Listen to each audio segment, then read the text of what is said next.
doesn't mean new style. Originally, it was to separate LA style from New York style. New style was New York style. And they just took the York out of it, and they just started shortening it, saying new style, new style, new style.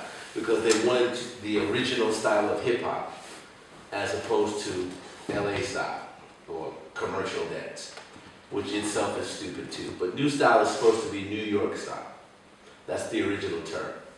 So they're the same basics with the same vocabulary and everything. For me, there's no new. For me, there is no LA style, there is no New York style. It's hip hop. Because, look at it this way. Is there a New York style of locking? Is there a New York style of popping? Is there a New York style of crumping? No, it's crump, popping, locking. They're all from LA. We know they're from LA. We call them popping, locking, and crumping. Hip hop is from New York. We call it hip hop. Not New York style, not new style, not hype, not LA style, not commercial. It's just hip hop. Because, for example, when I write old school hip hop, I see all the basics, and when I write new style hip hop, I don't see the groove, I don't see any of the basics. That's because most of the dancers that you see can't dance. Do they do any choreography? They're either doing choreography or they're one-dimensional. They can do one thing. I've seen, first of all, there's no such thing as old school, new school, middle school, okay? That doesn't exist. Old school is a reference, okay? People say, oh, I am old school. What about the people that are older than me? What are they, older school? Okay? This step, when we did it, we called it the crisscross, or the party machine. Before we did it, it was called the Charleston, okay? Now, the kids now call it the SpongeBob. So is it old, is it new, what is it? It's a step. It has no time limit, okay? That's only as a reference. So you give the frame of reference for a time period, but there's no such thing as old school and new.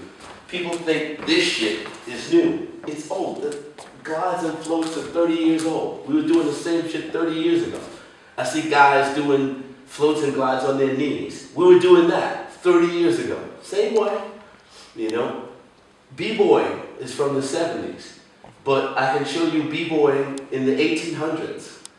The first headspin is 1898. Okay, I can show you a b-boy in 1932. Do a drill. He does a drill, gets up, and freezes. Is he a b-boy? No, because it's a step. It's not a part.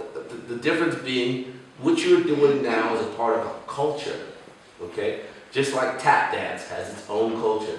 Lindy hop and original jazz has its own culture. Salsa has its own culture.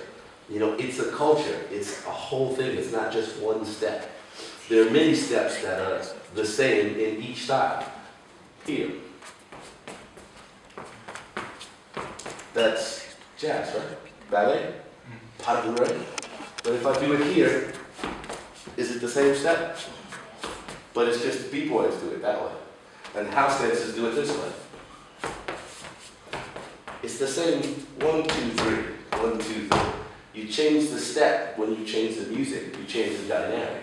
But it's still 1, 2, 3, 1, 2, 3, 1, 2, 3, the same way. This, right position, second position, plie, in ballet. Now if I move my feet from here and just do this, what am I doing? Okay? It's the same thing. The application of it is different, but it's all the same thing. That's why I call it dance. It's dance first, style second.